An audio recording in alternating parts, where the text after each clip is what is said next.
Let's begin round 3.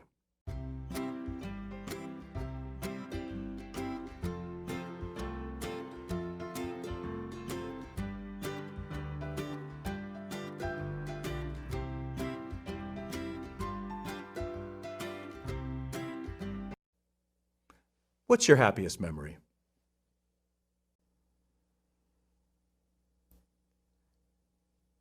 When I was 8 years old, my parents bought me my first pony. They made sure it was a surprise by telling me I wouldn't get one until I was 10 years old. Then I went outside, and there she was, with a big bow. It was extra surprising because it wasn't even my birthday.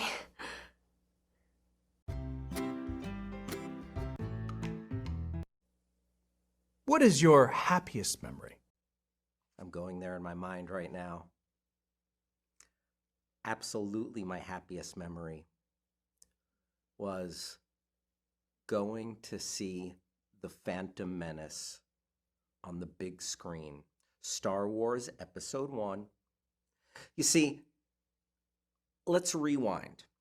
I thought I would never see new Star Wars in my lifetime. So when that came to pass, and I found myself butt in seat, looking up in a theater, brand new, taking me to a galaxy far, far away, the iconic scroll, the Star Wars logo, the score, John Williams. I can honestly say I was never happier. Now, the quality overall of the prequels, that is another conversation. But for that frozen moment in time, kill me now. I'm good.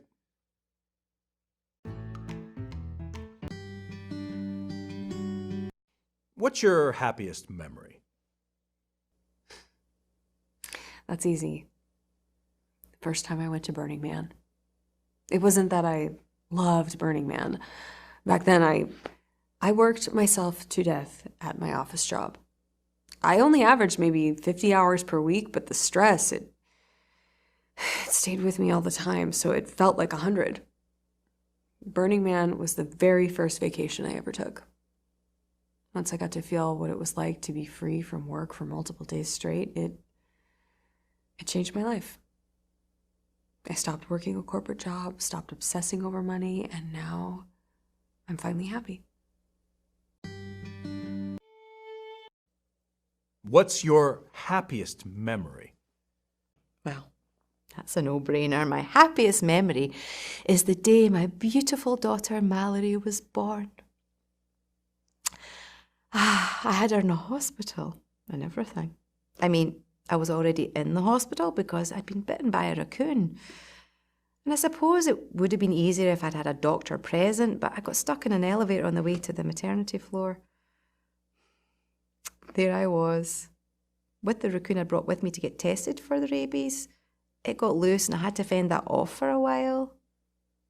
Even so, out Mallory came and life was perfect.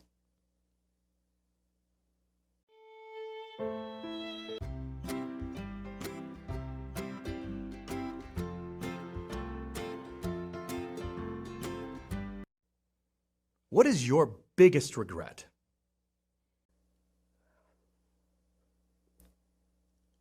I once turned down a modeling job because I would have had to go to Milan for 4 weeks. I was in high school at the time, so I might have had to repeat a year. In hindsight, it was a very famous photographer, so it would have helped my modeling career. I should have gone.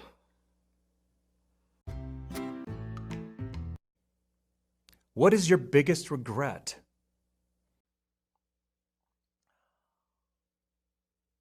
My biggest regret. Okay. Years ago, I used to work at a video store. back in the day and age where they actually had video stores, where you didn't have everything at your fingertips streaming. And I worked with this girl named Rebecca, and we got along so good.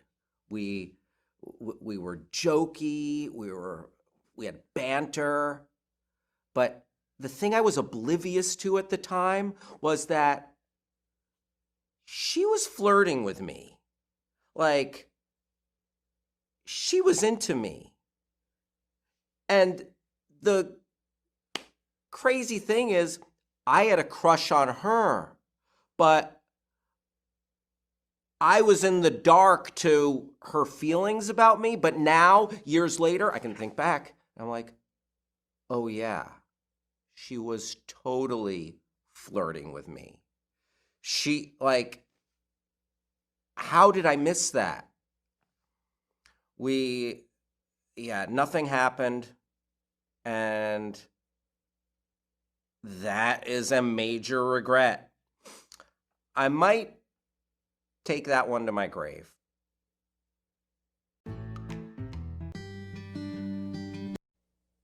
What is your biggest regret? Working normal jobs and living a normal life as long as I did. I was always miserable when I was working. Even when I was off the clock, I was miserable. So I got out of the rat race a few years ago, and I've never been happier. What's your biggest regret? Well, that's easy. That would be the fishing trip I took my daughter Mallory on 20 years ago. Well, obviously I couldn't afford a boat. So we borrowed 2 floating pool chairs and off we went out into the ocean. It was a beautiful day. Unfortunately, I got caught in an undercurrent and I was swept off to a desert island. I saw she made it back to shore. It took me so long to get off the desert island that by the time I got home, she'd moved on, and I've not been able to find her since.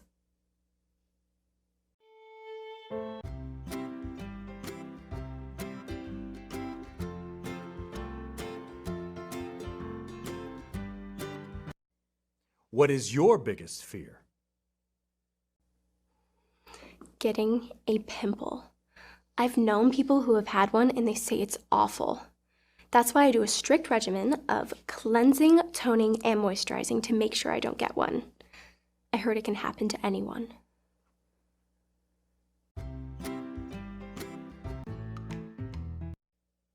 What's your biggest fear?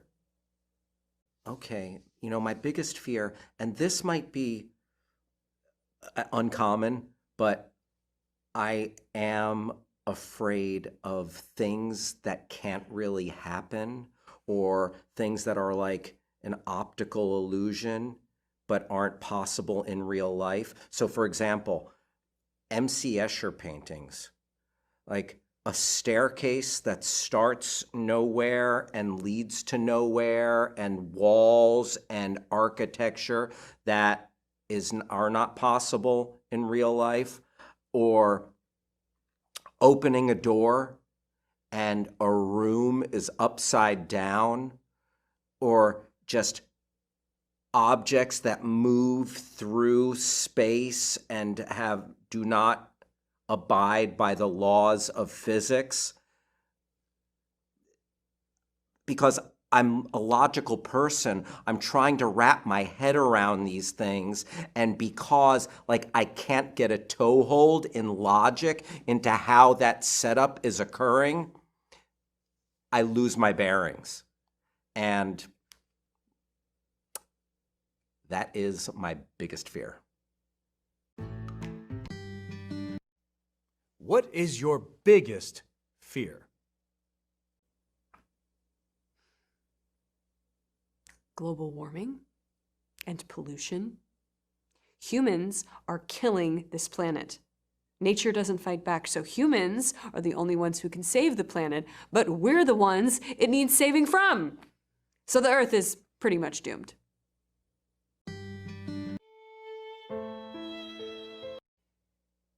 What is your biggest fear? Oof. My biggest fear is flying. And it's always been my biggest fear, even when I was a little girl. I was petrified of flying. And so my parents got me an emotional support dog called Mr. Fluffers. And they told me that as long as I had Mr. Fluffers with me when I was flying, everything would be all right. So off I went on my first plane trip with Mr. Fluffers, and I knew everything was going to be all right. Even when the plane crashed into the mountains, I still knew everything was going to be all right because I had Mr. Fluffers. Unfortunately, it was about 3 weeks that we had before the search and rescue team found me and other survivors. 3 weeks without food. So I suppose, we wouldn't have been all right if Mr. Fluffers hadn't been there initially.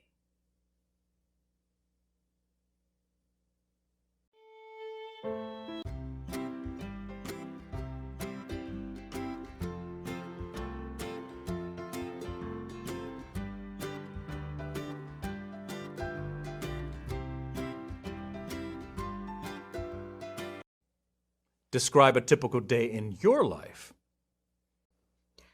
My days are really busy.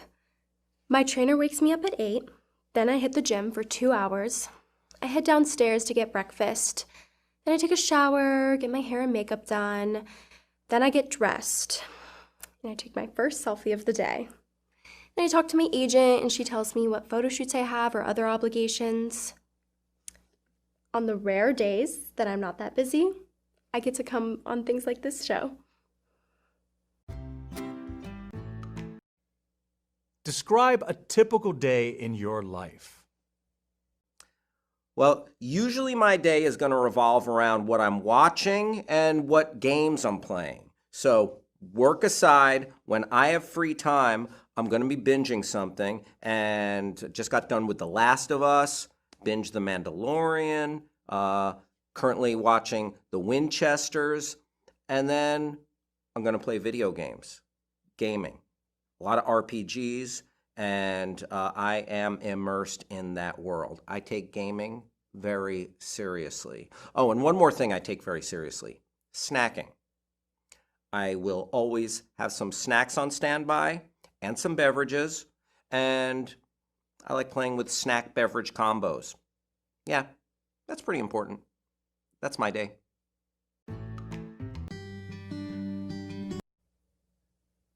Describe a typical day in your life. I live in my van now by choice.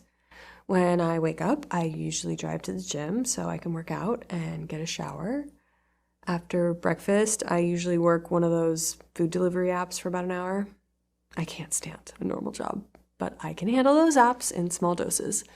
Once I'm done, I relax for the rest of the day. I go to the beach a lot. Every day feels like a day off because I don't have a regular day job or a boss to deal with. It's pretty great, to be honest.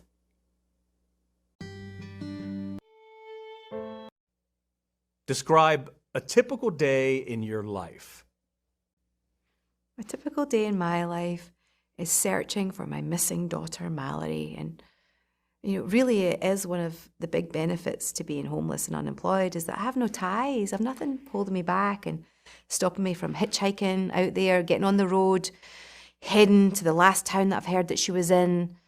When I get to the town, usually I find out that she's just left there suddenly. So I'll search for a soup kitchen or a dumpster, get something nice to eat, and then maybe a place to shelter until I hit the road again the next morning trying to find Mallory.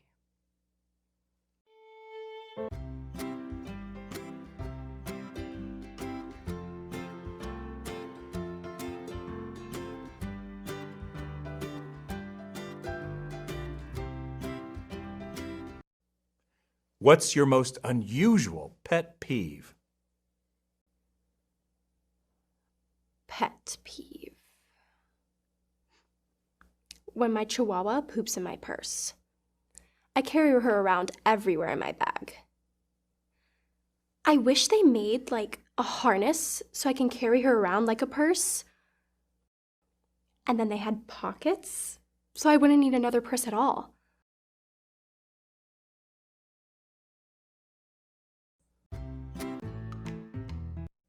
What is your most unusual pet peeve? My most unusual pet peeve would be when I'm watching either a superhero show or a movie or maybe something about a crime fighter. They're always using their superpowers. They are always fighting crime. Time out. Let's see a little bit of the rest of their day-to-day. Because in real life, like if you're, like, let's say your job is you're in the FBI. You're not always in the FBI. You go home and you're with your wife and kids, or you go to the movies, or you eat a burrito. I want to see that. Batman. Okay, you're fighting crime at night, usually. What about during the day? What about when you have to go into Wayne Enterprises? Let's see a whole Batman movie that's just about Bruce Wayne in board meetings, signing checks, looking over the budget. He's a billionaire. That's a lot of responsibilities and a lot of checks to sign. That could be a whole, how about Dark Knight rises from bed and goes into work?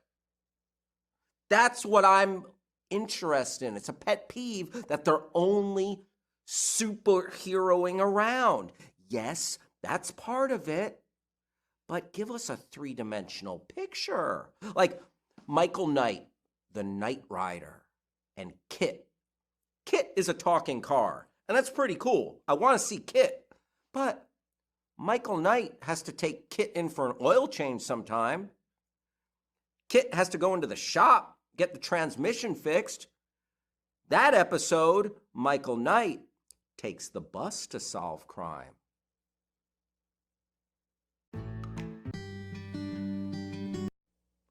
What's your most unusual pet peeve? Oh, it drives me crazy when people throw away plastic bottles with the cap screwed on. I understand that people are busy and can't always do much to help the environment, but all they have to do in this case is not screw the cap back on. If they put the cap on, then there's air trapped in the bottle and it won't flatten out in the landfill. Just leave the cap off and the bottle will get crushed and will take up way less space. It literally takes less than no effort. What is your most unusual pet peeve?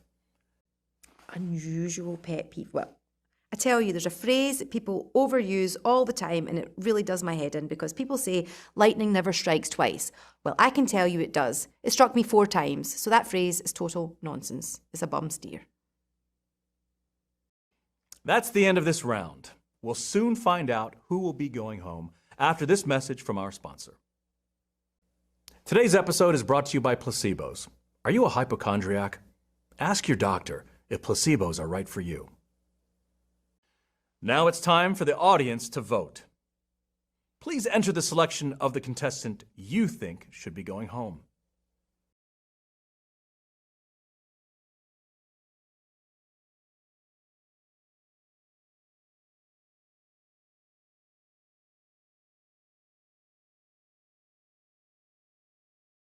The votes are in. The audience has voted to send home Alexis.